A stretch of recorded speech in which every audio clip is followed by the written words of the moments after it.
One of the reasons for the stock price not necessarily matching the company performance is because the amount of shares can increase or decrease. Let's use this example of the airline company again, right? So let's say we have a couple of shares that we own.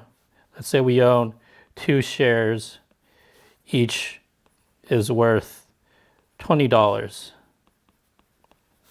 right? Sometimes they can do what's called a split, and suddenly you have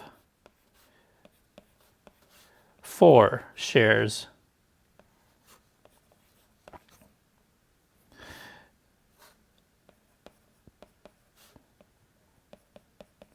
Each is worth $10.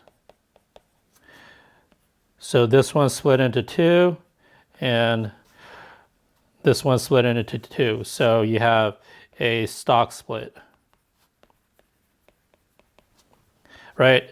But the company value didn't change. They just changed the number of shares that were out there. So did the company just become half expensive just because the shares are now $10 instead of $20 like it was before the split? No, the company value remained exactly the same. They just changed the number of shares.